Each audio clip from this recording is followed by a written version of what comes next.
Forza Motorsport's always been a series about innovation. We always want to push the racing genre, so we've made huge improvements because we want to get people excited about cars in general.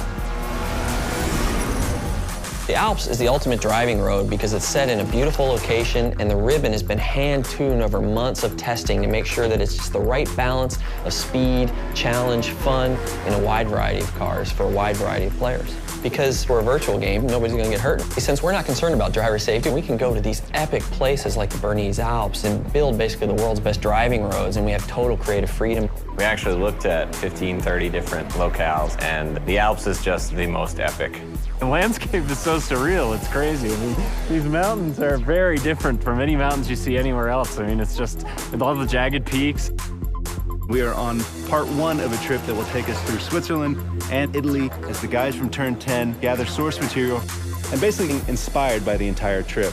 What we're gonna do is find the most amazing areas we possibly can and photograph them to no end.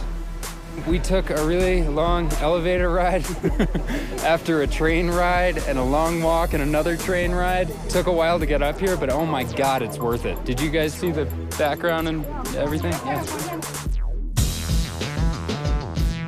So right now we're at the Grindelwald region of Switzerland, and we're taking reference photos.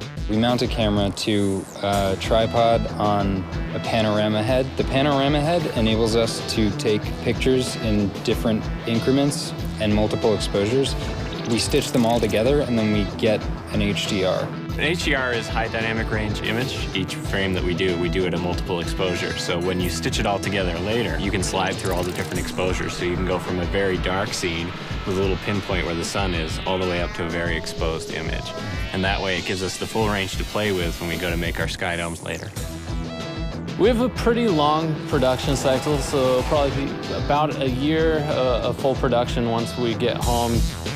So we bring back all of our reference, we start modeling rough landscapes that existed there so they're fairly accurate, but we're not bound to recreate it perfectly as it exists because there isn't a track there. But we want it to be believable. It needs to fit with the other real racetracks in the game. So we create a whole backstory about how the Bernese Alps came to be. It started off as a ski resort, and roads were built for workers in the wintertime, and then this rich entrepreneur bought it and tried to build a racetrack there, but it got shut down. So by creating this rich backstory, everything is there for a reason. It's believable. Fictional tracks are a chance for us to really showcase some of the graphical tech that we have in our game.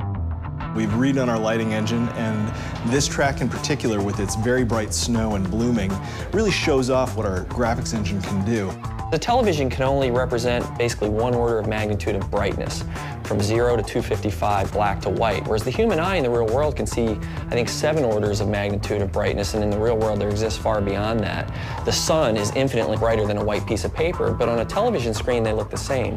Well, we found a way to basically reverse engineer that at full HD resolution on the Xbox 360. So what we do is we captured high dynamic range images of the world, and that gets baked back into the lighting and the reflections on the car, which means the sun is order of magnitudes brighter than a white piece of paper and is brighter than gray asphalt, which basically makes the cars look really grounded in the environment. We've traveled thousands of miles, we worked thousands of hours, and here it is, the Bernese Alps track in Forza 4.